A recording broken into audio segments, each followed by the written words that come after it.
پاکستان کے خلاف اشتعال انگیزی کرنے کے بعد بھارتی فوج نے چینی فوجیوں کے ساتھ بھی تصادم شروع کر دیا۔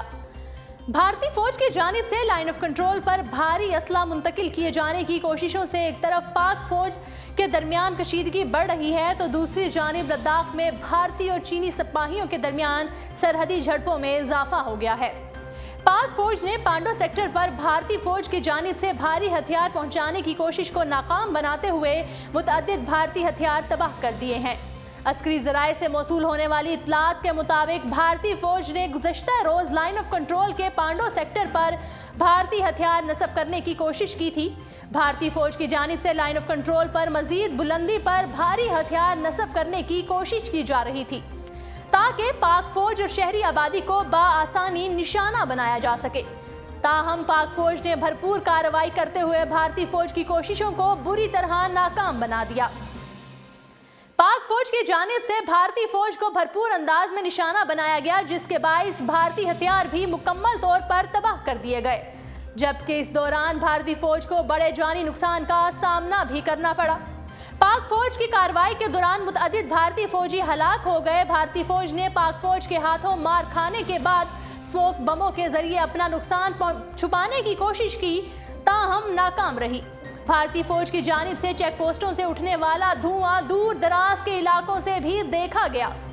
ناظرین، آپ کو اپڈیٹ کرتے چلیں کہ چین اور بھارت کے فوجیوں کے مابین گزشتہ روز لداخ کے مقام پر جھڑپ ہوئی۔ چین نے مقبوضہ کشمیر میں بھارت کی بڑھتی ہوئی بربریت پر بھی بھارت کو وارننگ دے رکھی ہے۔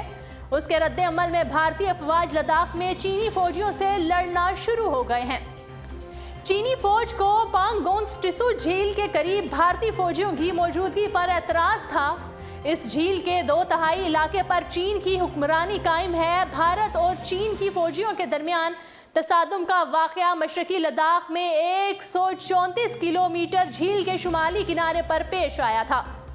بھارتی فوج کے ایک دستے نے گشت کے دوران چین کے علاقے میں دراندازی کی، جس پر اس کا سامنا چینی فوج سے ہوا۔ چین کی پیپلز لبریشن آرمی نے اس علاقے میں بھارتی فوج کی موجودگی پر سخت اعتراض اٹھایا۔ اسی دوران بھارتی افواج کی جانب سے بلا وجہ اشتعال انگیزی کا مظاہرہ کیا گیا، جس کے نتیجے میں نوبت ہاتھا پائی تک پہنچ گئی اور دونوں افواج کے سپاہی ایک دوسرے سے گتھم گتھا ہو گئے۔ تاہم انہوں نے اسلحے کے استعمال سے گریز کیا۔ یہی وجہ تھی کہ اس جھڑپ میں کوئی جانی نقصان نہیں ہوا۔ دونوں افواج نے علاقہ میں اپنی اضافی نفری طلب کر لی اور شام تک کشیدگی کا یہ سلسلہ برقرار رہا۔ تنازع کو حل کرنے کے لیے بھارت اور چین کے درمیان بریگیڈیئر سطح کے مذاکرات ہوئے، جس میں کشیدگی کم کرنے پر اتفاق کیا گیا۔ بھارتی فوج کے ایک افسر نے بتایا ہے کہ اس طرح کے واقعات اکثر رونما ہو جاتے ہیں اور عموماً اس طرح کے معاملات کو فلیگ میٹنگ میں حل کر لیا جاتا ہے۔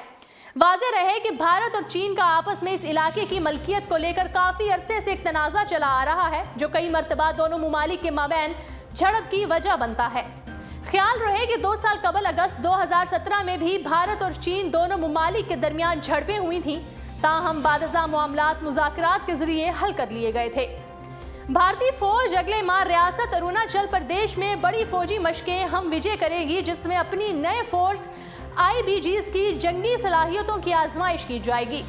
بھارتی ذرائع ابلاغ کا کہنا ہے کہ ان مشقوں میں 15,000 فوجی حصہ لیں گے، جبکہ چین کو ان فوجی مشقوں سے باضابطہ طور پر آگاہ نہیں کیا گیا۔